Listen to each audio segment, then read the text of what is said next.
Nasagasaan ng nasa 4 na tao matapos ang landslide sa Agila City sa Taiwan. Agad namang nagpadala ng mga emergency teams ang Kilang City Fire Department para sa rescue operations. Mga detalye ng balita ibabahagi maya-maya.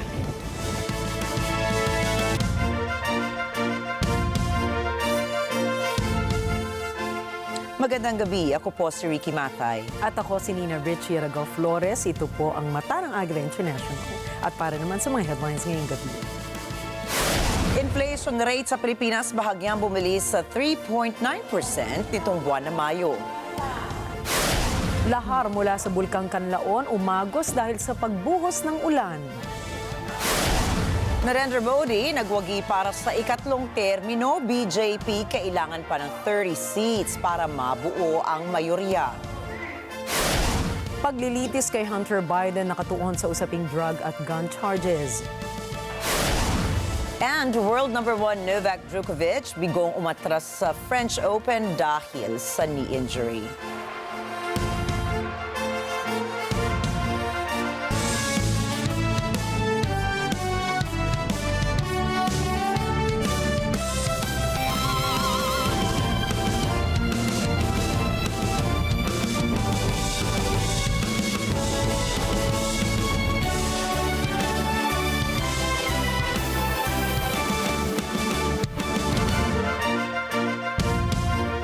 Muling bumilis ang inflation rate o pagtaas ng presyo ng mga bilihin sa bansa at nitong Mayo ay sumirit ito sa 3.9%.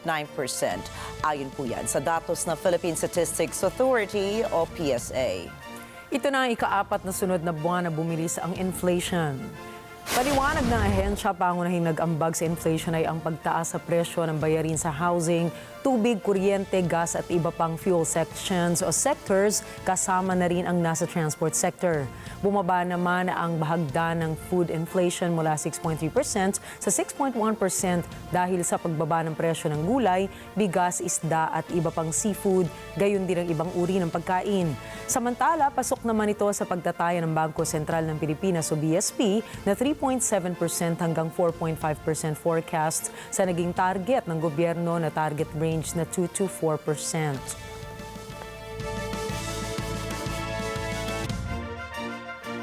Gumagawa na ng mga kaukulang hakbang ang Department of Agriculture o DA para matugunan ang manipis sa supply ng luya na nagresulta sa mataas na presyo nito.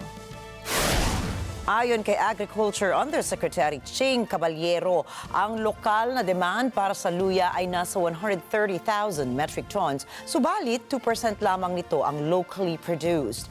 Bukod sa household use ng luya, ginagamit din ito sa processing, kaya naman minomonitor na ng DA ang volume o dami ng ginagamit para sa household consumption at para sa processing. Batay sa pinakahuling price monitoring ng DA, ang presyo po ng luya ay pumalo ng hanggang 280 pesos kada kilo sa ilang palengke sa Metro Manila at umaabot pa nga ito sa 300 pesos kada kilo sa ilang merkado sa rehiyon sa nakalipas sa 2 linggo. Para matugunan ang manipis sa supply, tinitingnan na ng DA ang mga lugar na malapit sa Metro Manila na mayroong available na supply ng luya. Pinagsisikapan na rin ng ahensya na pataasin pa ang produksyon nito upang maiwasang mangyari muli ito sa hinaharap. Nagkasundo ang National Economic and Development Authority o NEDA Board na bawasan ang rice tariff mula 35% pababa sa 15% upang makatulong na pababain ang presyo ng bigas sa 29 pesos kada kilo para sa mahihirap na mga Pilipino. Sa isang press briefing sa Malacanang, inanunsyo ni NEDA Secretary Arsenio Balisacan ang pag-aproba ng bagong Comprehensive Tariff Program mula 2024 hanggang 2028 na kabilang din ang pagbawas sa tariff sa iba pang mahalagang item sa energy at manufacturing sectors. Kasama rin sa programa ang pagpapanatili ng mababang rates sa pangunahing mga agricultural products. Bagaman hindi agad pababa o bababa ang presyo ng bigas dahil sa pagtaas ng world prices, sinabi ni Balisacan na ang bagong tariff ay makikinabang ang lahat. Batay sa Philippine Statistics Authority o PSA, tumaas ang inflation sa 3.8% noong Abril, kung saan halos kalahati o 1.75 percentage points ay dahil sa bigas. Ipinahayag ng National Economic and Development Authority o NEDA na posibleng sa buwan pa ng Hulyo o Agosto mararamdaman sa merkado ang pagbaba ng presyo ng bigas. Ayon kay NEDA Secretary Arsenio Balisacan, kailangan pa munang mailabas ang executive order ni Pangulong Ferdinand Marcos Jr. hinggil dito. Pero sa oras anya na maipalabas ang naturang kautusan ay tsaka pa lamang ito makakaapekto sa desisyon ng mga importers. Kasama rito ang pagtakda kung ilang volume ng bigas ang kailangan nilang angkatin. Gayunpaman, sinabi ni Balisacan na nakadepende pa rin sa global market price ng bigas ang posibleng presyo nito sa pamilihan kung saan ang pagbaba naman ng taripa ng bigas ay makatutulong maibsan ang mataas na presyo nito. Samantala, posibleng masundan pa ang pagputok ng bulkang Kanlaon sa kabila ng pagiging kalmado nito sa ngayon. Pero posible pa rin naman bigla ang mag-alboroto ang bulkan nang walang panimulang aktibidad. Ngayon kasi binulaga naman ang pagdaloy ng lahar dulot ng malakas na pagulan ang barangay Biak na Bato sa La Castellana, Negros Occidental. Ayon sa FIVOX, ang mga dumaloy na lahar ay ang mga ash deposits o mga naipong abo sa taas ng bulkan nang sumabog ito kamakailan. Sa ngayon, inilagay na rin sa state of calamity ang Canlaon City sa Negros Oriental at La Castellana sa Negros Occidental kasunod ng pagsabog ng bulkan na nakapinsala sa mga pananim doon at dahilan ng paglikas ng daan-daang mga residente. Ayon sa National Disaster Risk Reduction and Management Council o NDRRMC, nakabuo ang 2,017 katao o 582 pamilya sa Western at Central Visayas ang naapektuhan ng pagsabog ng naturang bulkan. Wala pang napaulat na nasawi o nasaktan sa pagsabog ng bulkan. Patuloy pa rin ang pag-aabot ng ayuda ng pamahalaan at pribadong sektor sa mga naapektuhan ng pag-alboroto ng bulkan. Samantala, wala pa rin naobserbahang phreatic eruption sa bulkan. Taong 1902 pa ang huling naitalang magmatic eruption na naganap sa bulkan.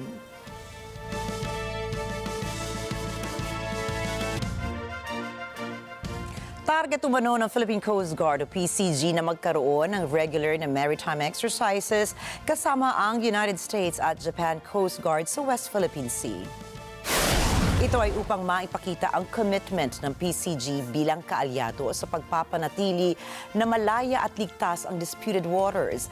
Ayon sa ahensya, ang US and Japan Coast Guard ang mga unang nagpatibay ng kanilang pagtalima sa pagpapanatili ng kaligtasan sa regional waters, lalo na sa harap ng agresibong pag-iit ng China sa halos buong West Philippine Sea. Ang commitment na ito ay kanilang ipinahayag sa 21st Shangri-La Dialogue Defense Summit na ginanap sa Singapore mula May 31 hanggang June 2. Idinaos ang naturang security conference kasabay ng pagpapatupad ng China ng fishing ban sa pinag-aagawang karagatan na magtatagal hanggang September 16 ng kasalukuyang taon. Hinimok ni PCG Commandant Admiral Ronnie Hill Gavan ang US at Japan Coast Guard na bumalangkas ng mga bagong paraan upang matugunan ang umuusbong na mga banta sa West Philippine Sea. Ayon sa Philippine Navy, ang kabuoang bilang ng mga warships ng China sa West Philippine Sea ay dumoble kumpara sa nakaraang monitoring period. Ayon sa datos mula sa Navy, mayroong 11 People's Liberation Army Navy o planned warships na na-monitor mula May 28 hanggang June 3 sa loob ng kanlurang bahagi ng eksklusibong economic zone ng Pilipinas. Ang bilang na ito ay higit sa 2 beses na mas malaki kumpara sa 5 planned warships na nakita noong nakaraang linggo mula May 21 hanggang May 27. Kabuo ang 125 tiny ships ang nakita sa West Philippine Sea mula May 28 hanggang Hunyo 3. Kabilang dito ang 3 China Coast Guard vessels o CCGVs at 15 China Maritime Militia vessels o CMMVs sa Bajo de Masinloc at 4 CCGVs at 2 planned ships at 26 CMMVs sa Ayungin Shoal at marami pang iba. Ang malaking bilang ng mga warships ay naobserbahang kasabay ng hindi otorisadong military exercise ng plan sa Sabina Shoal noong katapusan ng linggo. Ayon kay Commodore Roy Vincent Trinidad, ang spokesperson para sa West Philippine Sea, nagsagawa ang plan ng paglulunsad ng hovercraft at aircraft pati na rin ang mga maneuvers sa Sabina Shoal noong linggo at Lunes. Ipinahayag ni Israeli Ambassador Ilan Fluss na nangangailangan ng Israel na mas maraming overseas Filipino workers o OFWs sa kabila ng nagaganap na digmaan doon. Ayon kay Fluss, nasa 800 mula sa 28,000 OFW sa Israel ang na-repatriate matapos makumpleto ang kanilang mga kontrata. Nangangailangan umano ng libo-libong manggagawa ang bansang Israel. Sa ngayon, mayroon na silang mga manggagawang na dineploy mula India, Sri Lanka at Thailand. Magugunitang ipinagbawal ng gobyerno ng Pilipinas ang deployment ng OFW sa Israel dahil na rin sa giyera na sumiklab dito noong October 7. Sa kabila nito, naninindigan ang Israeli envoy na maayos ang lahat sa Israel, maging ang mga establishments dito ay nagbukas na.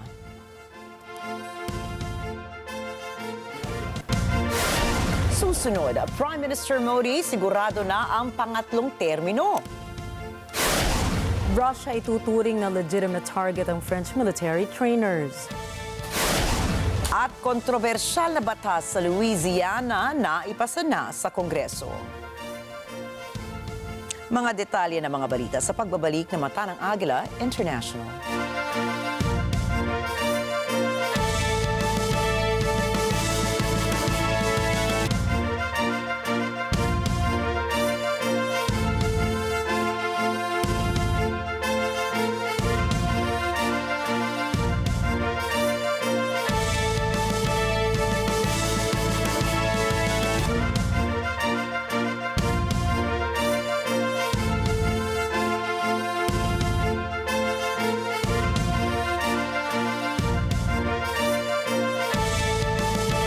This sport?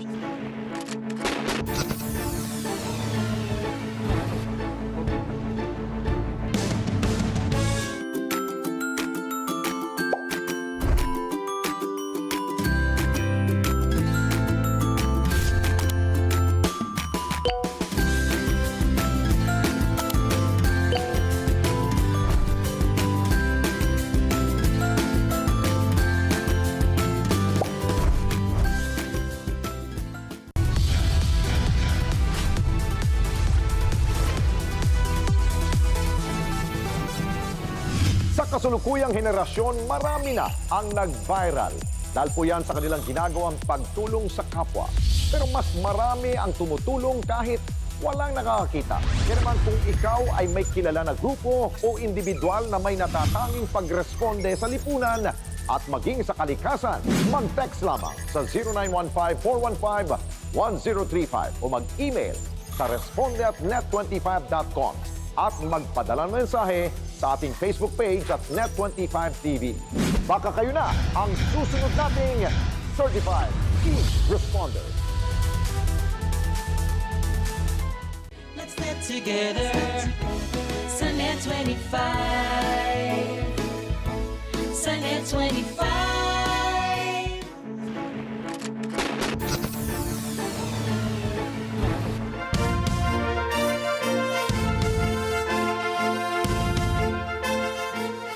Natapos na ang ilang linggong botohan para sa Lok Sabha o ang Indian parliamentary elections ngayong taon. Naipanalo na ni Prime Minister Narendra Modi ang kanyang ikatlong termino sa kanyang pwesto. 1962 के बाद पहली बार कोई सरकार अपने 2 कार्यकाल पूरे करने के बाद तीसरी बार वापस आई है। हम सभी मिलकर देश के लिए काम करें, हम देश हित को सर्वोपरि रखें, तभी हम अपने लक्ष्यों को हासिल कर पाएंगे। हमारा संविधान हमारी गाइडिंग लाइट है। तीसरे कार्यकाल में देश बड़े फैसलों का एक नया अध्याय लिखेगा। Naideklara na ng Election Commission ng India na nanguna ang BJP o Bharatiya Janata Party na siyang partido ni Modi ng 240 seats. Pero sa kabila nito ay kailangan pa rin ng BJP na makakuha ng 272 majority mark at suportado ng kaalyado nito na NDA o ang National Democratic Alliance para mabuo ang gobyerno nito. Mas mababa kasi ito sa 303 at 282 seats na naipanalo noong taong 2019 at 2014. Samantala, nakakuha naman ang 99 seats ng karibal nilang Indian National Congress. Mas mataas po ito kumpara sa 52 seats noong 2019. Magugunitang nabuo ang isang political alliance sa India na binubuo ng 26 na opposition parties para talunin ang NDA ni Modi. Halos nasa 640 milyon na botante ang nagsumite ng kanilang balota para sa pinakamalaking democratic exercise sa buong mundo na siya nagsimula noong April 1 hanggang June 1 na hinati pa sa 7 phases. Sa huli, hindi naging isang landslide ang panalo ng BJP sa pangunguna ng NDA kumpara sa tinatayang resulta ng exit polls. Ayon kay Russian Foreign Minister Sergei Lavrov, anumang French military instructors na ipadadala sa Ukraine ay magiging legitimate target para sa mga armed forces ng Russia matapos ibunyag ng mga opisyal ng Ukraine na humihingi sila ng tulong sa France. Что касается вопроса о французских инструкторах, у меня есть основания полагать, на сей счет немало конкретных фактов, что они на Украине уже работают. Ginawa ni Lavrov ang pahayag sa isang joint news conference kasama si Jean-Claude Gakoso, Foreign Minister ng Republic of the Congo. Ito ay kasunod ng pirmahan o matapos pirmahan ng isang top commander ng Ukraine noong nakarang linggo ang mga dokumentong magpapahintulot sa mga French military instructors na makapasok sa mga Ukrainian training centers. Matapos nito, sinabi ni French President Emmanuel Macron na hindi siya magbibigay ng mga komento sa mga usap-usapan o mga desisyon na maaaring gawin. Dagdag pa niya na magbibigay siya ng detalye tungkol sa suporta ng France sa mga kaganapan ngayong linggo para markahan ang ika-80 anibersaryo ng D-Day kung saan makakasama niya si Ukrainian President Volodymyr Zelensky.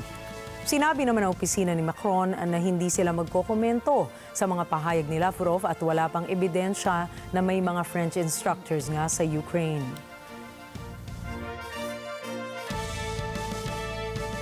Magtutungo na sa Middle East ang ilang mga high-level American officials, kabilang na po si Central Intelligence Agency o CIA Chief William Burns para isulong ang ceasefire plan sa pagitan ng Israel at Hamas. We are completely confident it was an Israeli proposal. Obviously, it was a proposal that they developed in consultation with the United States and Qatar and Egypt, the 3 countries that have played the mediating role throughout this process, but this was ultimately an Israeli proposal. Ayon sa press release, magtutungo si Burns sa Qatar habang si Middle East Advisor Brett McGurk ay patungo naman sa Egypt. Inaasahang tatalakayin ni McGurk kasama ang ilang mga regional leaders ang patuloy na ground operation sa Rafah. Layunin ng nasabing pulong na talakayin ang patutunguhan ng military takeover ng Israel Defense Force sa Rafah at ang posibilidad ng pagbuo ng transitional force na siya namang mamamahala sa seguridad ng teritoryo. Magugunitang nangunguna ang Qatar, US at Egypt sa mga nagsusulong ng peace deal para tuluyan ng mawakasan ang kaguluhan sa Gaza. Kasama rin sa pag-uusapan ng 3 delegasyon ang pagpapatayo ng anti-tunnel underground wall sa pagitan ng Egypt at Gaza. Look, if Sinwar decides that he's safe in a tunnel and this proposal isn't in his interest because he feels safe, that's an assessment he can make, but I think it is very clearly in the interests of the Palestinian people, and we would hope that given that this proposal is nearly identical to the one that Hamas submitted just several weeks ago, that they would not move the goalposts now and try to walk away from it. Endless conflict in Gaza in pursuit of some idea of total victory is not going to make Israel safer. Sinabi ni United Nations Human Rights Chief Volker Turk na binaback-upan niya ang U.S. proposal ukol sa planong Gaza ceasefire. Ani Turk, ang sitwasyon ngayon sa teritoryong ito ng Palestine ay malala pa sa kawalang katiyakan. Narito ang report ni Rosel Feria. Ayon kay UN Human Rights Commissioner Volker Turk, anumang inisyatibo na magdadala ng katahimikan sa Gaza at magtatapos ng giyera ay welcome. Halos walang salitang magamit si Turk upang ilarawan ang krisis sa Gaza. Anya, ang giyera sa teritoryong ito ng Palestine ay malalang-malala na sa sakuna. Dagdag ni Turk, brutal na nasasalangsang ang mga tuntunin at pamantayan ng giyera. Any initiative that leads to a ceasefire, that leads to an ending of what's happening now is of course welcome. We can only hope that that is achieved because the humanitarian situation bears words. We don't even know how to describe it anymore. It is beyond precarious. It is beyond catastrophic. Ang pahayag na ito ni Turk ay matapos umapila ng US sa UN Security Council na bumalangkas ng isang resolusyon na susuporta sa Gaza ceasefire proposal ni Biden. Upang ipasa ang resolusyong tulad nito, kailangan ng hindi bababa sa 9 na botong in favor at walang veto ng US, France, Britain, China o Russia. Nasa Malaysia si Turk bilang bahagi ng kanyang Southeast Asia tour at pakikipagpulong kay Prime Minister Anwar Ibrahim at iba pang civil rights groups. Nasa mesa ng usapin ang iba't ibang issue kasama na ang mga pang-aabuso at karapatang pantao sa rehiyon. Rosel Feria, Washington DC, mata ng Agila International, trusted, connected, on point. Sa pagbubukas ng Hunter Biden gun trial sa Delaware, USA noong Martes, naglahad ng panimulang argumento ang prosekusyon at depensa. Ito ay sa kauna-unahang paglilitis sa isang anak ng nakaupong presidente ng Estados Unidos. Narito po ang report. Ang 54 na taong gulang na si Hunter Biden ay anak na lalaki ni Pangulong Joe Biden. Siya ay humarap ngayon sa kasong pagsisinungaling ukol sa iligal na paggamit ng droga habang bumibili ng baril noong 2018. Siya rin ay kinakasuhan ng iligal na posesyon ng baril na hawak niya ng 11 araw.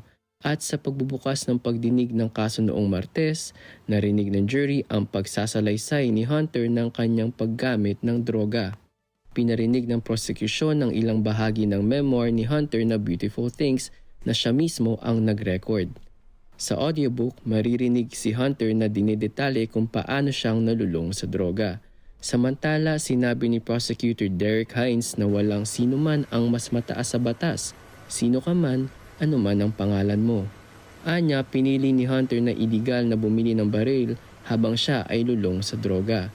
Samantala, dumalong muli si US First Lady Jill Biden sa korte. Sinasabing seryoso ang ekspresyon ng mukha nito habang pinadirinig ang extracts sa memoir ng anak. Ayon naman sa depensa, hindi gumagamit ng droga si Hunter nang bilhin niya ang baril. At ang baril ay hindi ni minsan nagkabala. Binitbit o ginamit sa loob ng 11 araw na pag-aari ito ng anak ng Pangulo. Si Hunter ay isang Yale-trained na abogado, labihista na naging artist at nagsasabing malinis siya sa droga simula noong 2019. Anjo Milano, mata ng Agila International. Trusted, connected, on point. Sa ilalim ng isang batas na inaprubahan noong Lunes, ang mga judges sa Louisiana ay maaari ng mag-utos ng surgical castration para sa mga taong nahatulan ng mga sex crimes laban sa mga bata. Kung pipirmahan ito ni Republican Governor Jeff Landry, magiging unang estado ang Louisiana na magpapatupad ng ganitong parusa. Inaprubahan ng Republican-controlled legislature ang batas na nagbibigay sa mga judges ng option na hatulan ang isang tao ng surgical castration pagkatapos mahatulan ng mga aggravated sex crimes laban sa bata na wala pang 13 taong gulang.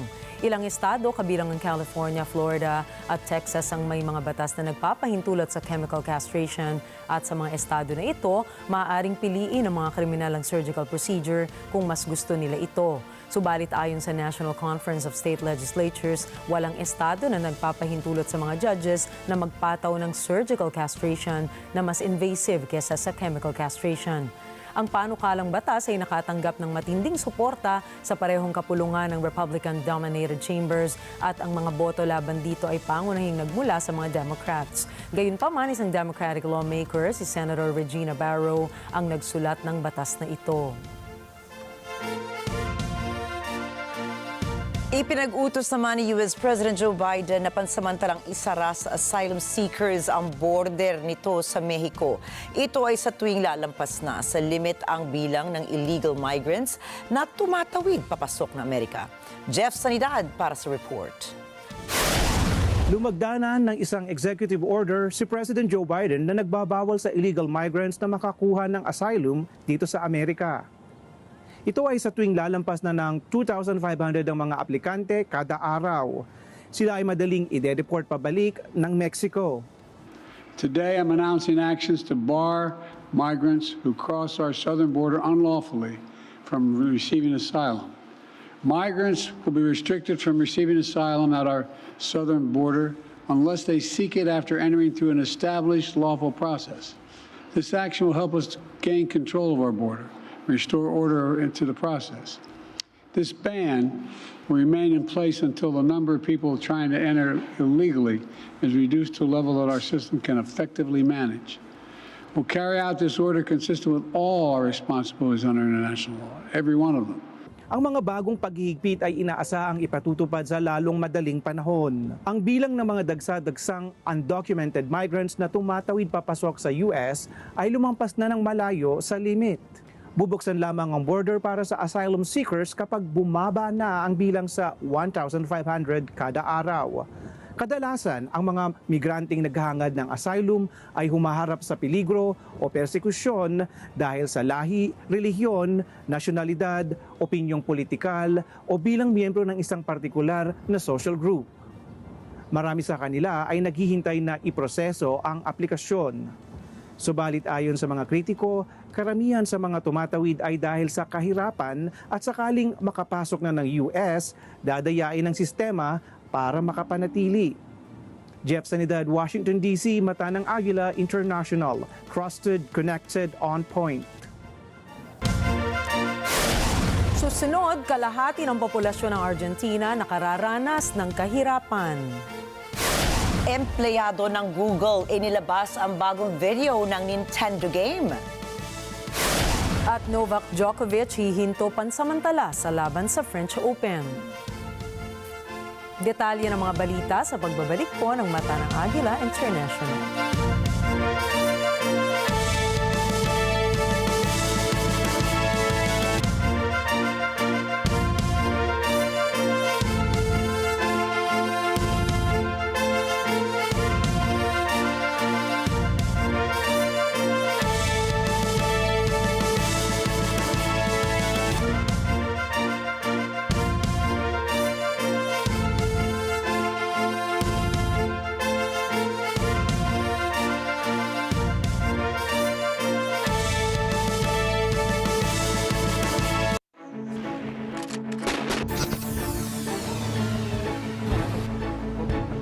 Alam namin ang iyong pagsisikap. Dama namin ang iyong mga sakripisyo. Kita namin ang pagharap mo sa bawat pagsubok. Kaya sa kabila ng mga hamon ng buhay, nandito kami para umalalay. Kasi katulad mo, gusto rin namin ang magandang bukas para sa kanya. Hatid namin ang dekalidad na edukasyon at makabagong pasilidad sa abot kayang halaga. Kaya huwag ka nang mangamba. Sasamahan ka namin tuparin ang mga pangarap niya.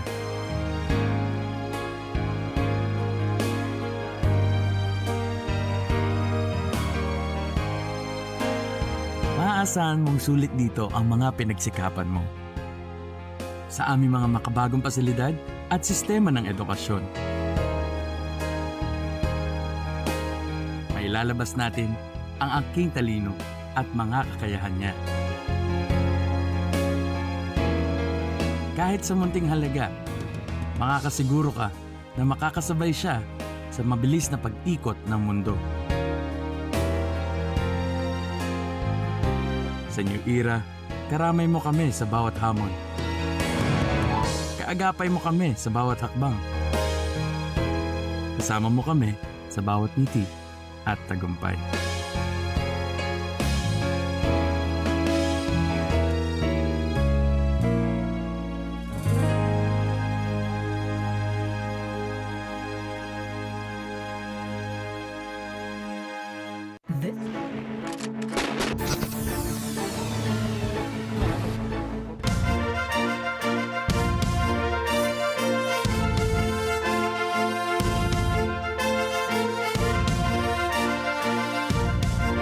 Nagbabalik ang mata ng Agila International sa pagpapatuloy ng ating mga balita ngayong gabi. Sugatan ang nasa 4 na katao matapos ang landslide sa Keelung City sa Taiwan.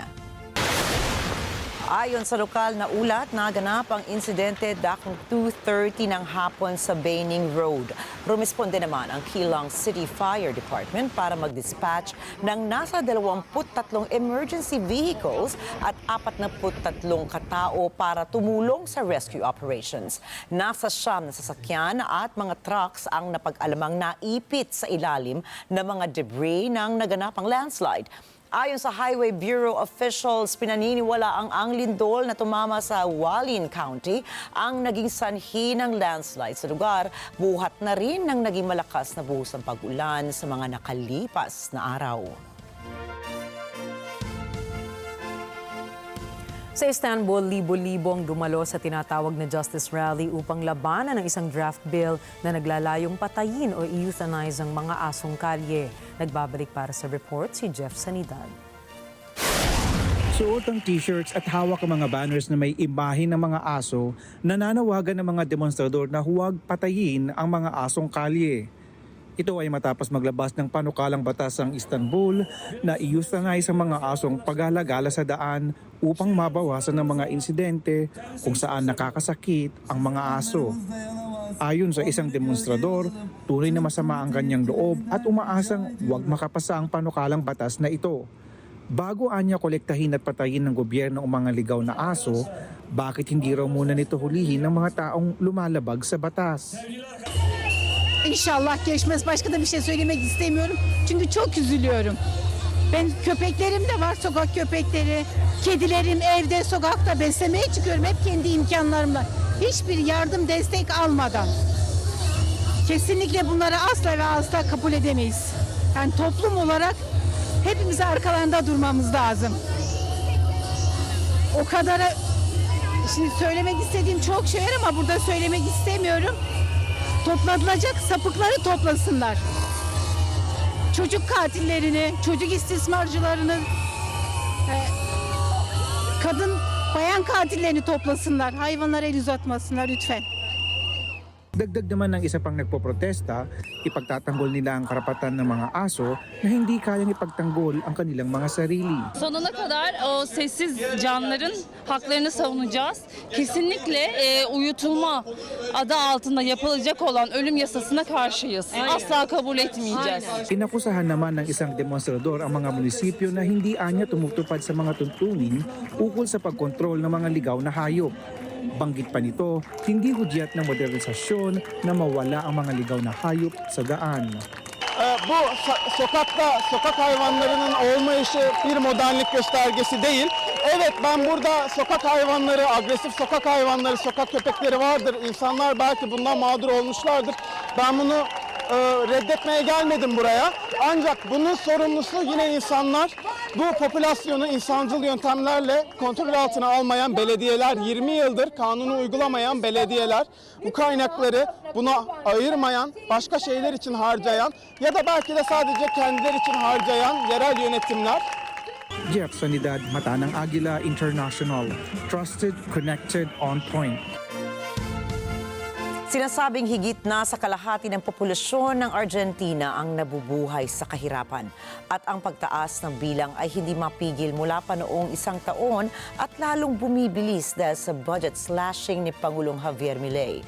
Marjorie Quintos para sa detalye.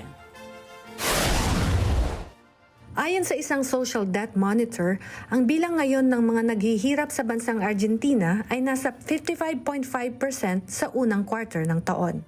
Higit ito ng 44.7% kumpara sa ikatlong quarter noong 2023 at 49.5% kumpara noong Disyembre nang manumpa si Milei. Batay sa mga figura, may higit 17% ng populasyon ng bansa na 46 million ang nagdaranas ng matinding kahirapan. Doble ito kung ihahambing sa huling quarter ng nakaraang taon. Sa Argentina, ang poverty level ay batay sa kung ang buwan ng kinikita ng individual ay mas mababa sa $292 na base sa basic consumer goods. Kung ikaw ay kumikita ng mas mababa sa $132, ito ay pamumuhay na sa matinding kahirapan.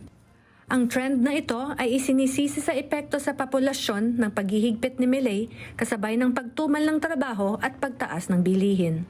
Noong Marso, sinabi ng UNICEF na ang matinding kahirapan sa mga bata ng Argentina ay umabot na sa 1 sa bawat 5 noong taong 2023. Samantala, pinahinto ni Milei ang pamamahagi ng pagkaing tulong ng ilang buwan habang nakabitin ang isang pagsusuri sa soup kitchens. Kamakailan, ipinag-utos ng korte na ipamahagi na ang mga pagkaing ito agad-agad. Sa tulong ng militar, isang emergency distribution drive ang inorganisa ngayong linggo. Marjorie Quintos para sa Mata ng Agila International. Trusted, connected, on point. Isang ferry na may sakay ng mga D-Day veterans ang umalis ng Portsmouth Harbor upang pumunta ng Normandy, France. Ginugunita ng World War II veterans ang ika-80 anibersaryo ng D-Day landings na naganap noong June 6, 1944. Mula sa United Kingdom, narito si Eva Cunanan para sa detalye. Nagtipon-tipon ang mga veterano ng ikalawang digmaang pandaigdig sa Portsmouth, United Kingdom upang sabay-sabay na umalis papunta sa France para sa 80th anniversary ng the D-Day landings. Sa kanilang pag-alis sa Portsmouth Harbor ay baon ng mga World War II veterans ang ngiti at magkahalong emosyon dahil babalakan nila ang dalampasigan ng Normandy. What one of sadness of so many people on both sides that lost their lives, and pride that I played a very, very small part in securing freedom for Europe. War is absurd. We shouldn't have wars. Problems should be negotiated round the table, and where there's hatred, there should be love. Where there's war, there should be peace. And I think future generations should grasp the fact that wars only lead to misery, sorrow, and hatred. Seeing these sights with all these people that were involved as well, it just overcame me, and you know, couldn't do anything about it. I started crying, and that's it. And that's the trouble. Basically, it's too emotional. Ang D-Day landing sa Normandy, France na naganap noong June 6, 1944 ay tunay na makasaysayan dahil itinuring ito na largest seaborne invasion. Sumali ang mahigit 5,000 landing at assault craft, 289 escort vessels, at 277 minesweepers ng Allied forces upang sugurin ang pwersa ng Germany sa France. Ang D-Day landings ay kilala rin sa codename na Operation Neptune. Ayon sa mga historians, ang military operation ng D-Day landings ay naglatag ng mga pundasyon upang manalo ang Allied forces sa Europa at matapos ang World War II. Eva Cunanan, London, United Kingdom, para sa Mata ng Agila International. Trusted, connected, on point. The real verdict is going to be by the people on November 5. Ito ang matapang at kumpiyansang pahayag ni former United States President Donald Trump. Ilang oras matapos siyang hatulan ng guilty sa bawat criminal charge of falsification of business records in the first degree. The real verdict is going to be November 5th by the people. And they know what happened here, and everybody knows what happened here. I'm a very innocent man. And it's okay. I'm fighting for our country. I'm fighting for our Constitution. Our whole country is being rigged right now. This was done by the Biden administration in order to wound or hurt an opponent, a political opponent. And I think it's just a disgrace. and we'll keep fighting, and we will fight for our Constitution. This is long from over. Thank you very much. Dahil sa verdict, si Trump ang kauna-unahang dating Pangulo ng Estados Unidos na nahatulan ng criminal court. Ang jury na binubuo ng 12 residente ng New York ay naniniwalang binayaran umano ni Trump ang adult film actress na si Stormy Daniels ng $130,000 upang hindi kumalat sa media ang ukol sa kanilang sex encounter. Ayon sa jury, natanggap ni Daniels ang $130,000 sa pamamagitan ni Attorney Michael Cohen. Itinakda ni Justice Juan Merchan ang petsa ng sentencing kay Trump ng July 11 o 4 na araw bago ang pagsisimula ng Republican National Convention. Inaasahan na sa araw ng convention ay formal nang inihayag o ihahayag ang nominasyon kay Trump bilang standard-bearer ng Republican Party.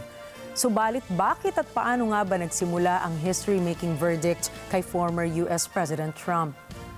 Ang kaso ni Trump ay nagsimula umano sa $130,000 hush money na ibinayad ni Cohen kay Daniels bago ang 2016 US presidential elections. Sinasabi ng mga legal experts na malaki ang naging bahagi ni Attorney Cohen dahil ito ang nagsilbing key witness ng prosecution upang idiin sa kaso ang dating presidente. Si Attorney Cohen ay personal na abogado ni Trump noong 2006 hanggang 2018. Siya ang dating Vice President ng Trump Organization at Co-President ng Trump Entertainment. Naninilbihan din si Attorney Cohen bilang board member ng Eric Trump Foundation. Dahil sa pagiging malapit umano ni Attorney Cohen kay Trump, ay itinuturing ng prosecution na mayroon siyang intimate knowledge ukol sa nangyaring hush money payment ni Trump kay Daniels. Noong July 2006 ay nagkakilala sina Trump at Daniels sa isang celebrity golf tournament sa Nevada. Ayon kay Daniels, inimbitahan siya ni Trump na magkita sa isang hotel at dito ay nagkaroon daw sila ng isang sexual encounter.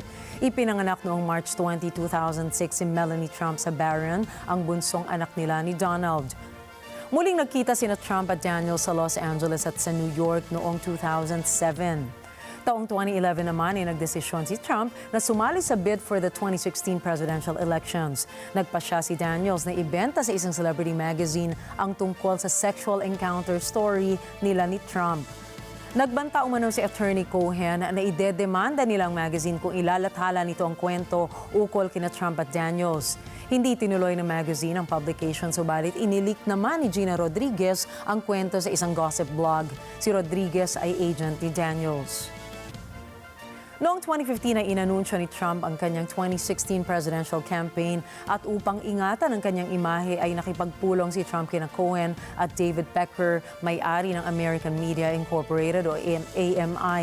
Binili ng AMI ang kwento ni Dino Sahudin at may illegitimate child daw si Trump.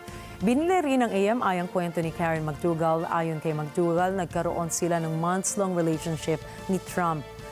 Taong 2016 naman ay nalaman ni Attorney Cohen na inutusan ni Pecker ang AMI na huwag bilhin ang kwento ni Daniels na nagkaroon umano sila ng affair ni Trump noong 2006.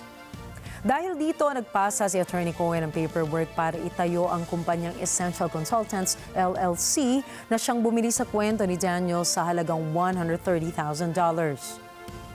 Noong 2017 ay nagpasalamat pa umano si Trump kay Pecker dahil sa non-publication ng mga aligasyon ni Saudin at McDougal. Sa taong ito ay nanumpa si Donald Trump bilang ika-45 presidente ng Estados Unidos. Sa taong din ito ay nakatanggap ng reimbursement si Attorney Cohen mula kay Trump. Iginiit naman ni Trump na ito ay legal fees dahil personal niyang abogado si Attorney Cohen. Subalit noong 2018 ay pumutok na ang balitang binayaran ni Attorney Cohen si Daniels ng $130,000 upang hindi ito magsalita ukol sa umano'y affair nila ni Trump. Itinanggi ni Attorney Cohen ang aligasyon, ngunit dahil hindi mamatay-matay ang balitang ito, ay inamin niya rin sa publiko na nagbayad nga siya kay Daniels. Isinara ng Federal Bureau of Investigation ang kaso noong 2019, ngunit sinimula naman ng New York County District Attorney ang pag-imbestiga sa hush money payment. Nanindigan si Trump na walang katotohanan ng mga sinabi ni Cohen o Daniels. Ilang beses din pinaliwanag ni Trump na wala silang naging relasyon ni Daniels. Subalit noong March 2023, sinampahan si Trump ng 34 felony counts of falsifying business records. Sinabi ng prosecution na nilagay ni Trump sa company records niya na business expenses ang $130,000, ngunit sa katunayan umano, ito ay hush money payment ni Trump kay Daniels. Nitong May 30, 2024 ay hinatulang guilty ng New York jury si Trump. Isinaalang-alang ng jury ang mga dokumentong isinumite ng prosecution. Kabilang na dito mga tseke, invoices at vouchers na itinago ng Trump Organization upang i-record ang mga nasabing transaksyon. 12 everyday jurors vowed to make a decision based on the evidence and the law, and the evidence and the law alone. Their deliberations led them to a unanimous conclusion beyond a reasonable doubt that the defendant, Donald J. Trump, is guilty of 34 counts of falsifying business records in the first degree to conceal a scheme to corrupt the 2016 election. Dagdag ni New York District Attorney Alvin Bragg, gumawa ng deliberate scheme si Trump at ang kumpanya nito upang itago ang paglabag nila sa state laws. Paliwanag ni Attorney Bragg, ang pagbabayad ng $130,000 kay Daniels ay isang illegal campaign contribution dahil ito ay ginawa para sa benepisyo ni Trump noong 2016 presidential campaign. Lagpas din ito sa individual contribution cap na $2,700 lamang. Mali rin umano ang ginawa ng Trump Organization na i-record bilang legal expenses o business expenses ang $130,000 payment. Dahil dito, malinaw umano na guilty si Donald Trump sa 34 counts of falsification of business records in the first degree. Sa ilalim ng New York law, maaaring makulong ang dating Pangulo ng maximum of 4 years for each count at kailangan niya magbayad ng $5,000 bilang fine sa bawat asunto. Paniwala naman ng ibang legal experts, hindi illegal ang hush money payments, pero ang paggastos ng salapi upang suportahan ang isang presidential campaign at pagtatago nito ay violation ng federal campaign finance law. Ang tanong ng marami pa rin, maaari pa rin bang tumakbo si Donald Trump sa pagka-presidente ng Estados Unidos sa kabila ng pagiging isang convicted felon? Ang sagot ay oo. Walang partikular na batas sa Estados Unidos na pumipigil sa isang taong may kasong kriminal o conviction na tumakbo o humawak ng katungkulan bilang Pangulo. Bukod dito, 3 requirements lamang ang hinihingi ng konstitusyon ng Estados Unidos upang payagang tumakbo ang isang U.S. citizen. Una, they must be a natural-born U.S. citizen. Pangalawa, they must be at least 35 years old.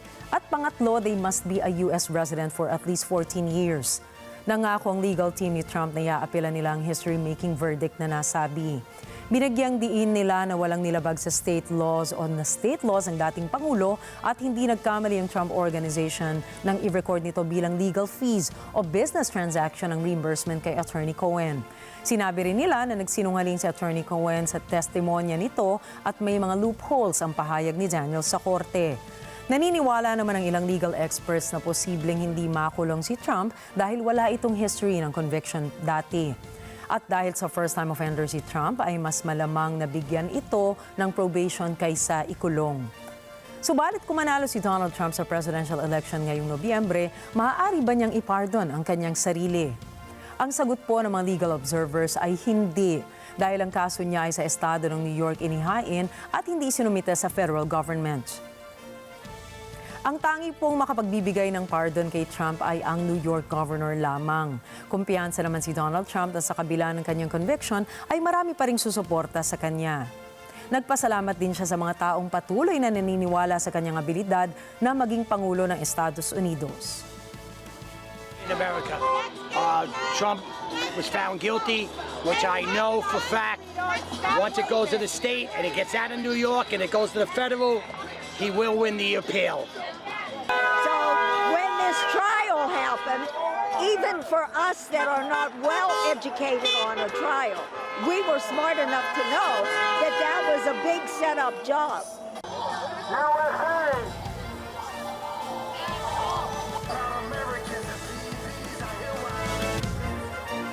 Sa katunayan, inanunsyo ni Trump na nakakalap sila ng $300 million para sa kanilang campaign ngayong end of May. Anya, ito ay patunay lamang na maaari o marami pa rin ang naniniwala sa kanya na siya ay karapat-dapat na muling maupo bilang Pangulo ng Estados Unidos.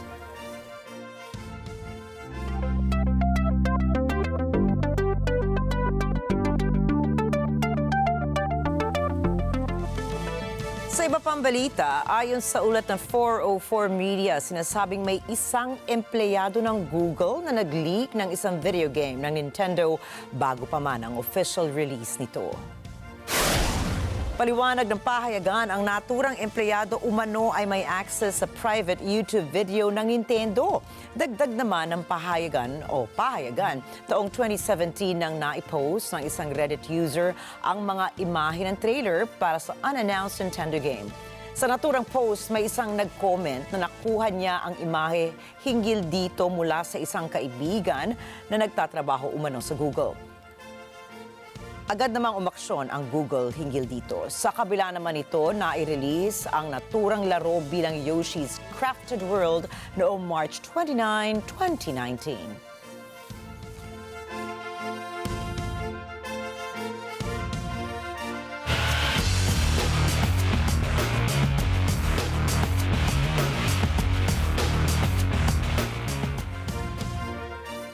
At matapos ang naging pagkapanalo ng defending champion na si Novak Djokovic laban kay Francisco Caceres-Donlo, ay inanunsyo niya ang paghinto pansamantala sa paglaro sa French Open dahil sa knee injury. Kinumpirma ni Djokovic sa kanyang Instagram account ang kanyang desisyon na umurong sa French Open matapos siyang makaramdam ng pananakit mula sa kanyang knee injury. Kasunod po ito ng matinding laban nila para sa 5-set match kung saan inamin niyang nawala lamang ang pananakit matapos siyang uminom ng gamot. Bagaman ninanais niyang magsungkit ang 25th Grand Slam singles title sa French Open, ay mas pinili niyang magpahinga at pagtuunan ng pansin ang kanyang kalagayan. Bukod dito ay nagpaabot naman ng suporta ang organizers ng laro sa mabilis na paggaling ni Djokovic. Samantala, nakatakda naman ngayon na umakyat sa quarterfinals ang Norwegian na si Casper Ruud at inaasahang makakapasok ito sa semifinals.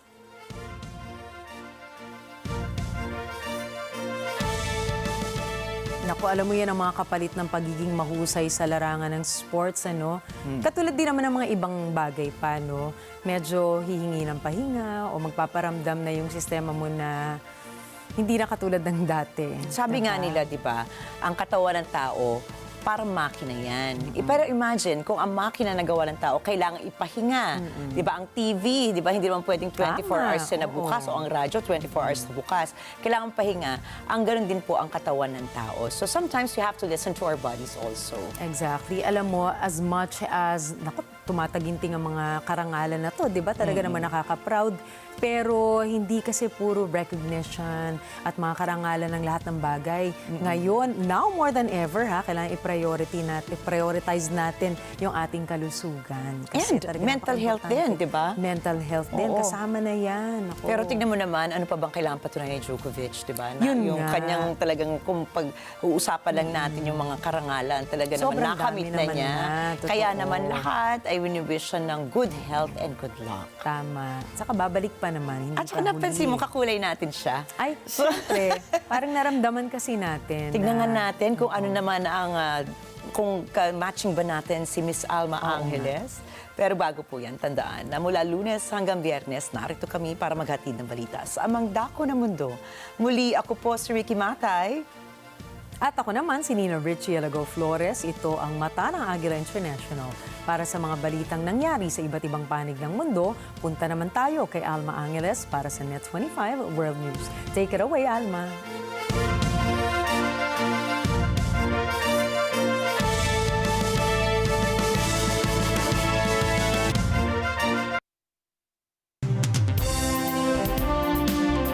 Thank you, Nina and Ricky. Good evening, everyone, and welcome to tonight's broadcast. We bring you a roundup of the latest developments shaping headlines around the world, from significant policy actions in the U.S. to key international events and political hearings. Tonight's top stories span continents and cover a range of pressing issues. Let's delve into the details. President Biden has taken decisive action to bolster security at the U.S. southern border by implementing a comprehensive executive order. Amid mounting criticism regarding immigration issues, the president's proactive measures mark his strongest response yet to address border management. And Biden's move underscores his commitment to addressing issues that have been neglected by Republicans in Congress, according to him, setting the stage for a pivotal debate with Donald Trump in the coming weeks. Attorney General Merrick Garland staunchly defended the Justice Department amidst a heated hearing refuting allegations of political bias. Garland reiterated to lawmakers that the DOJ played no role in Donald Trump's legal troubles in New York State, emphasizing the department's commitment to impartiality and upholding the rule of law. India has seized global attention with the announcement of the results of its historic election. Prime Minister Narendra Modi's Bharatiya Janata Party, or BJP, and its coalition, the National Democratic Alliance, or NDA, have secured an unprecedented third consecutive term in power, signaling a significant mandate from the Indian electorate. And U.S. President Joe Biden embarked on a state visit to France, commemorating the 80th anniversary of the World War II D-Day landings. However, the shadow of conflict looms over Europe as Ukraine continues to grapple with Russian aggression, underscoring the ongoing geopolitical challenges facing the region.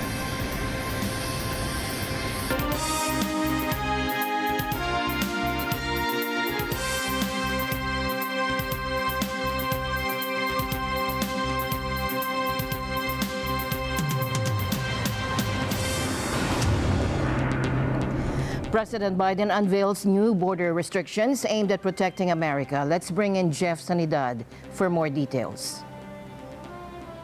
President Joe Biden signs an executive order banning illegal migrants from getting asylum every time numbers top 2,500 a day, deporting them back to Mexico. Today, I'm announcing actions to bar migrants who cross our southern border unlawfully from receiving asylum.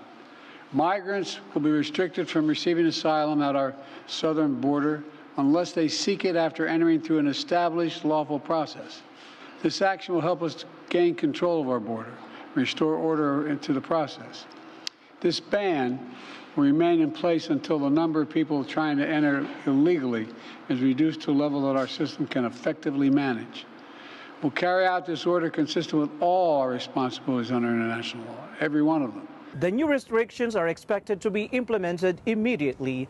Scores of undocumented people crossing into the U.S. have surpassed the limit. The border will only be open to asylum seekers once the numbers drop to 1,500 a day.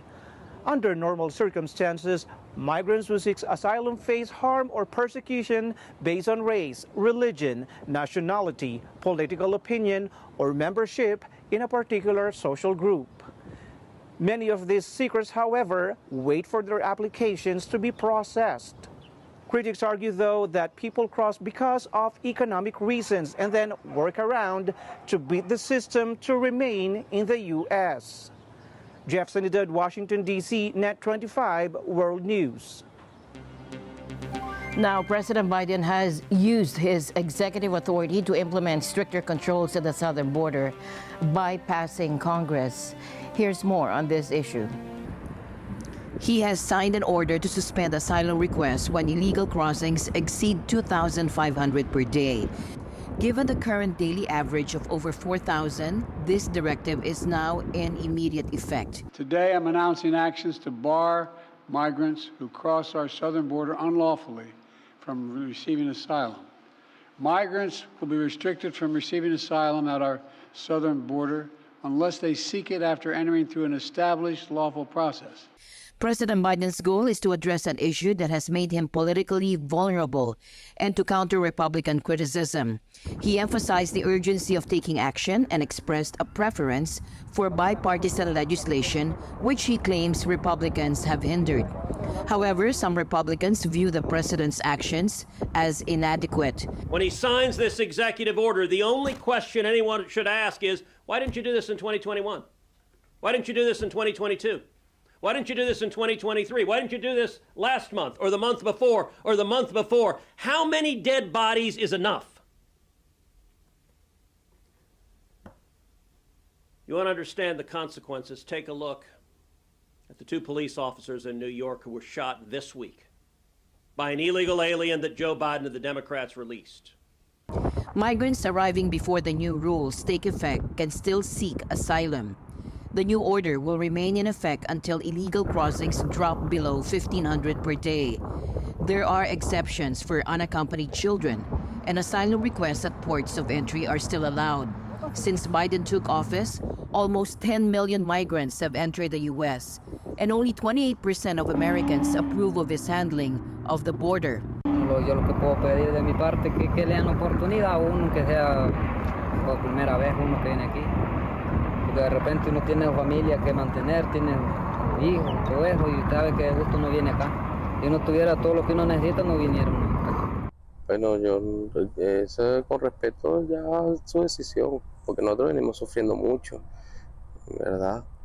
Y no es fácil esta travesía, con más que todo los narcos, la migra, la policía, el ejército, nos tratan demasiado mal.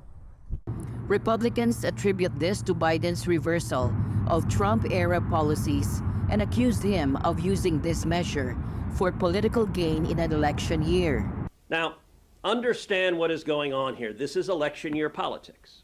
And by the way, we've seen this game before. Apparently the Democrats have one playbook, which is create a crisis, and then a couple of months before the election, do something very mild to address the crisis and say, see, problem solved. We saw this with gas prices. Right before the last election, gas prices had doubled. People were hurting. And what did he do? Right before the election, he releases oil from the Strategic Petroleum Reserve. Gas prices fell a little bit. And they victory lap that they've reduced gas prices a tiny bit from the massive historic highs they've had. What they are announcing is they're going to issue an executive order that normalizes illegal immigration at 4,000 people a day. 4,000 people a day is 1.5 million a year. This is literally some of the best things that could happen for the business of illegal immigration, because there's going to be a cap where you kind of shut it down every day. So if you're a cartel, you're going to rack and stack them. You're going to find out exactly how many can get through a day. And you say, who would like to pay more to move up to the line? The biggest beneficiary of this policy is going to be human trafficking cartels who will charge more to get in the group that's going to go through. And at the end of the day, you'll have to wait longer and pay more, but you're coming in. If you want to shut down illegal immigration, those coming need to see an outflow by the tens and hundreds of thousands. That will deter. The only policy change that will work is to have mass deportations, because people will stop coming when they see people leaving. Some Democrats also criticized the president for reverting to Trump-era tactics. I know from this being my first term in Congress that the Republican Party is really built to cut taxes for their billionaire buddies and to have give-outs to their corporate contributors. And they try to cover up their failures for this country by scapegoating immigrants and by trying to point to the border and to immigrants as the source of all of our problems. But we know that isn't true, and we shouldn't fall into that trap. And I think it's unfortunate that President Biden is responding to those politics through this executive order. Instead of... As a refugee myself to this country, I know what this executive order means for so many innocent people hoping for a better life. It was the border of Kenya that allowed my family to seek refuge and seek asylum. We are, here in the United States, should be better, and we are denying people the chance to live free of violence and persecution. We are closing the doors on children. Attorney General Merrick Garland strongly defended the Justice Department today, addressing what he called dangerous attacks. Garland appeared before the House Judiciary Committee and Republican threats to hold him in contempt of Congress. He accused Republicans of spreading false conspiracy theories, implying the Justice Department's involvement in former President Donald Trump's recent conviction by a New York jury. Attorney General Merrick Garland, typically known for his composed demeanor, firmly pushed back against what he referred to as Republican attacks on the Justice Department. I will not be intimidated, and the Justice Department will not be intimidated. We will continue to do our jobs free from political influence and we will not back down from defending democracy. He vehemently dismissed claims of the DOJ's involvement in former President Trump's recent conviction. A trial brought by a local district attorney was somehow controlled by the Justice Department. That conspiracy theory is an attack on the judicial process itself. Despite this, many Republicans argue that the Biden administration's Justice Department is engaged in political maneuver. Mr. Wade met with the Biden White House on 2 occasions for 8 hours. I don't know anything about it. You know, again, would that disturb you? And the reason I'm asking this is because it appears that there is this double standard. Some people refer to as a two-tier system. That is, one tier for certain people like President Trump and the other tier for everybody else.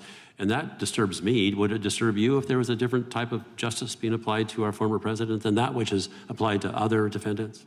Of course it would disturb me. There's only one tier of justice. We treat like cases alike. We don't give any benefit to a powerful person over a non-powerful person. The House GOP is pursuing contempt of Congress charges against Garland for defying a subpoena related to an audio interview between President Biden and Special Counsel Robert Hur. Even after the release of the interview transcript, Republicans are demanding the audio recordings. In the Nixon case, yes, because there were parts of the transcript in which the conspiracy was disclosed of those communications, parts of the audio in which were not in the transcript. That's not the situation here. We don't know that, though, Attorney General. We're unaware because we haven't heard the tapes. We don't know if they match up. In response, the White House has invoked executive privilege over the recordings based on Garland's concerns about potential repercussions on law enforcement interviews if the audio were made public. Garland emphasized, "But we have made clear that we will not provide audio recordings from which the transcripts that you already have were created. Releasing the audio would chill cooperation with the department in future investigations, and it could influence witnesses' answers if they thought the audio of their law enforcement interviews would be broadcast to Congress and the public." Now, in response, certain members of this committee and the Oversight Committee are seeking contempt as a means of obtaining, for no legitimate purpose, sensitive law enforcement information that could harm the integrity of future investigations.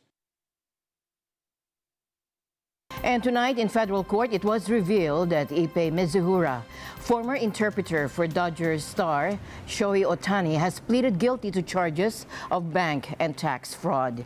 Mizuhura could face a maximum sentence of 33 years in prison for allegedly embezzling $17 million from Ohtani's bank account to settle his own gambling debts. The defendant in this case, Mr. Mitsuhara, went before a judge and admitted his guilt in this case. This case was thoroughly investigated, thoroughly vetted, and we came to the conclusion, based on the evidence, that Mr. Mitsuhara had committed a massive fraud, and that fraud was committed against the one victim in this case, who is Shohei Ohtani. That Mr. Ohtani is considered a victim in this case. It is clear from the evidence that he did not profit from this, he did not benefit from this. He, in fact, was harmed substantially by this. The fraud was deep and the fraud was extensive. A dangerous heat wave is building over the western United States, with forecasters predicting temperatures well over 100 degrees Fahrenheit or 38 degrees Celsius up to 30 degrees above normal. Southwestern desert areas and California's Central Valley will be particularly affected, with widespread temperature records expected to be tied or broken. Death Valley could reach 122 degrees Fahrenheit and Las Vegas at 112 degrees Fahrenheit. Excessive heat warnings have been issued for parts of Nevada, Arizona, and California, with the heat spreading inland as the week progresses. And we're seeing the impact of climate change unfold in Germany with devastating consequences. Deutschland. Was mir auch wichtig ist, ist, dass wir uns sehr klar darüber sind, dass das jetzt hier nicht nur ein Ereignis ist, wie sie sich seit Jahrhunderten zutragen, sondern dass das schon jetzt vermehrt Fälle gibt, wo wir mit Katastrophen zu kämpfen haben, Hochwasser ganz besonders. Das ist in diesem Jahr das 4. Mal, dass ich in ein konkretes Einsatzgebiet gehe und mir anschaue, was dort ist. Das ist aber auch ein Hinweis darauf, dass was los ist. Wir werden also die Aufgabe, den menschengemachten Klimawandel aufzuhalten, nicht vernachlässigen dürfen. Auch das ist eine Mahnung, die aus diesem Ereignis und dieser Katastrophe mitgenommen werden. Recent heavy rainfall and subsequent flooding have claimed the lives of at least 5 individuals in the southern regions, including a brave firefighter who tragically lost his life during a rescue operation in Regensburg. The water level in the Danube River has surged to unprecedented heights, reaching double its normal level, leading to the closure of crucial shipping routes. While there are some signs of relief with water levels slowly receding in certain areas, the search continues for several missing persons, with hopes of finding them safe diminishing by the hour. Engineers are working tirelessly, reinforced by aerial support to fortify these defenses and mitigate the risk of breaches. And yet, the tension among residents is palpable, with uncertainty looming over the effectiveness of these measures. While the rain has ceased and water levels are showing slight signs of improvement, the threat of further flooding remains very real, particularly downstream in areas like Paso, where authorities have issued warnings of potential disasters. Until water levels normalize, the risk of breaches and subsequent flooding persists, underscoring the ongoing challenges faced by communities in the region. In a startling revelation, President Surangel Whips of Palau, a key diplomatic ally of Taiwan, has announced that the tiny nation recently fell victim to a significant cyber attack, with suspicions pointing towards China. Of course, we're in a world where we're not only threatened by climate change or security issues, now it's cybersecurity. And this is really the first major attack that we've seen on government records. It was into our Ministry of Finance. But what we have learned is that it's of course ransomware that was probably developed in Russia. It was sent out of Malaysia, and it looks like it has ties back to China. The reason we say maybe there's government involvement, because they weren't interested in money. They really didn't demand any money. And that's why it's very interesting. It's more harassment than anything else. And so the conclusion we get is maybe there's other motives in this.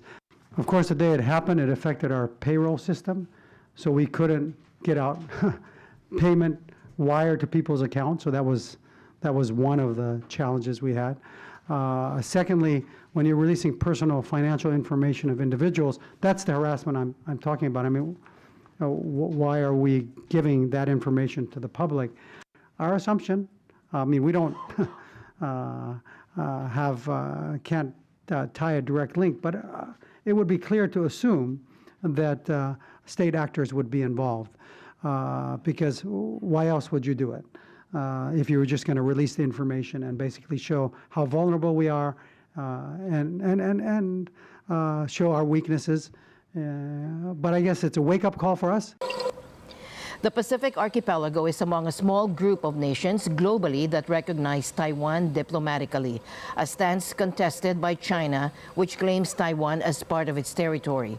Following reports of over 20,000 stolen government documents surfacing on the dark web, Taiwan has offered assistance to bolster Palau's cyber defenses.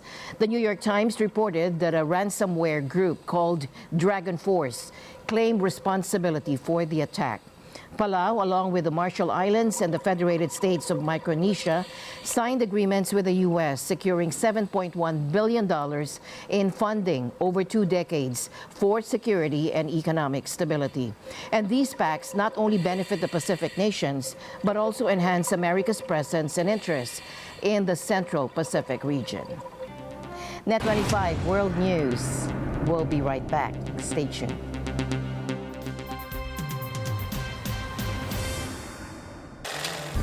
Open for Business takes you on a journey at the highly anticipated 16th Philippine Food Expo 2024. We'll let you savor a smorgasbord of culinary delights that will tantalize your taste buds and transport you on a flavorful journey across the Philippines. We are positive that the Philippine agribusiness will bounce back so long as we are together in rising above the challenges. Open for Business with Cesar Vallejos, Sunday, 9 p.m. Sunday 25.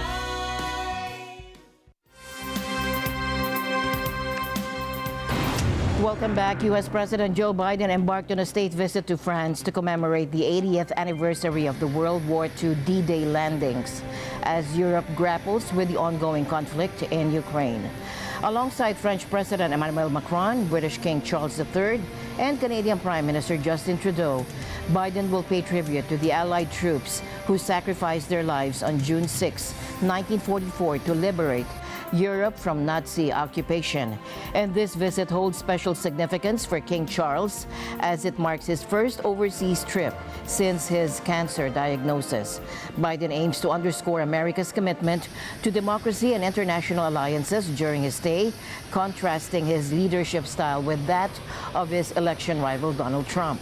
However, the focus will also be on the war in Ukraine, with Ukrainian President Volodymyr Zelensky attending the event and scheduled to meet with Biden. Notably, no official representatives from Russia have been invited, reflecting Paris's decision to acknowledge the immense Soviet contribution in World War II. The presence of surviving veterans, expected to number around 200, serves as a poignant reminder of their bravery, although their numbers dwindle each year, with most being in their late 90s or over 100. India captured global attention as the results of its monumental election were disclosed. Prime Minister Narendra Modi's Bharatiya Janata Party and its coalition, the National Democratic Alliance, emerged victorious for a third consecutive term. आज की ये विजय दुनिया के सबसे बड़े लोकतंत्र की जीत है। ये भारत के संविधान पर अटूट निष्ठा की जीत है। With over 600 million voters participating across 7 phases spanning 6 weeks, this election was truly massive. In India's parliamentary elections, the allocation of 543 seats determines the majority, requiring at least 272 seats for governance. Despite the triumph, the margin of victory was narrower than anticipated due to a formidable opposition. हमारे विरोधी एकजुट होकर भी उतनी सीटें नहीं जीत पाए जितनी इस लोकसभा चुनाव में अकेली बीजेपी ने जीती है। Although the BJP's return to power was confirmed, it fell short of exit poll predictions, leading to market disruptions and financial losses. The strong showing by the opposition suggests that Prime Minister Modi may encounter challenges in advancing the NDA's agenda during his third term. The upcoming UK elections are abuzz with excitement, especially as Rishi Sunak has shifted his TikTok strategy. Moving from skits to direct messages, Sunak starts with an apology highlighting how TikTok has become a crucial political stage. Year of TikTok elections 2024 sees leaders worldwide using the app to connect with young voters amidst ongoing security concerns. Our next report will delve into this trend further. Aribel Celestino reports from London. In a video posted on the Conservative Party's TikTok page, which boasts approximately 23 million followers, UK's Prime Minister Rishi Sunak stated this. Hi TikTok, sorry to be breaking into your usual politics-free feed, but I'm making a big announcement today and I've been told that a lot of you already have some views. With 9 million people in the UK using TikTok, mostly under the age of 30, it has become essential for reaching young voters as the country approaches elections. Both the Labour and Conservative parties have created TikTok accounts, each employing different strategies. The Conservatives have adopted a direct approach, with Sunak speaking directly to viewers, while Labour has invested in humorous skits and satire. Some of you may die, but it's a sacrifice I am willing to make, which has given them an edge on social media. Currently ahead of both the Tories and Labour, the party with the highest TikTok following is actually Reform UK, an anti-immigration right-wing populist party claiming to be the new Conservatives. adding a layer of novelty on TikTok. Unlike Facebook and Twitter, political advertising is banned. This also means that parties cannot buy ads to target specific audiences. This trend is not confined to the UK. In 2024, 63 countries will hold elections, with nearly 3 billion people expected to vote. TikTok has become a crucial tool for engaging these voters. In the US, despite attempts to ban TikTok, President Biden uses the platform for his campaign, aiming to attract the young voters who were pivotal in his 2020 victory.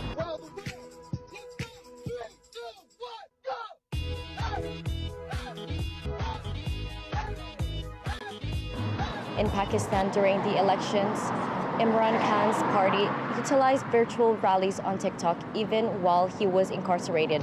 In Indonesia, an army general reshaped his image on TikTok, winning over voters by portraying himself as a kindly grandfather. The far-right Alternative for Germany party is particularly active on TikTok, seeking to increase its influence. Despite its popularity, TikTok is controversial due to its Chinese ownership and related security concerns. Many countries have banned the app on government devices and issued warnings about its use. Nevertheless, some nations are too dependent on it to ignore it, resulting in a situation where older politicians rely on young voters to maintain their power. Reporting from London, United Kingdom, this is Arabel Celestino for Net25 World News. Back to you, Alma. UN Human Rights Chief Volker Turk says he backs the U.S. proposed Gaza ceasefire plan. And Turk says the situation in the Palestinian territory is beyond precarious. Rosel Feria reports. UN Human Rights Commissioner Volker Turk says any initiative that results to a Gaza truce and ends the war is welcome.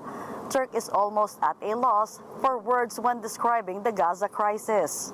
Any initiative that leads to a ceasefire, that leads to an ending of what's happening now is of course welcome. We can only hope that that is achieved because the humanitarian situation bears words. We don't even know how to describe it anymore. It is beyond precarious. It is beyond catastrophic. War norms and standards, Turk says, are being brutally violated. Turk's comments come after the U.S. appealed to the UN Security Council to adopt a resolution that backs up Biden's Gaza ceasefire proposal. To pass, such resolution needs a minimum of 9 votes in favor and no vetoes by U.S., France, Britain, China, or Russia. Turk is in Malaysia as part of his Southeast Asia tour and meets with Prime Minister Anwar Ibrahim and civil rights groups. On the table is a wide range of issues that includes human rights abuses in the region. Rosel Feria, Washington, D.C., Net25 News. And that's it for tonight's broadcast. Stay informed with Net25 World News for more updates on the stories that matter. I'm Alma Angeles, thanking you for joining us tonight. Have a wonderful evening, and until next time, stay safe, stay informed. Good night. This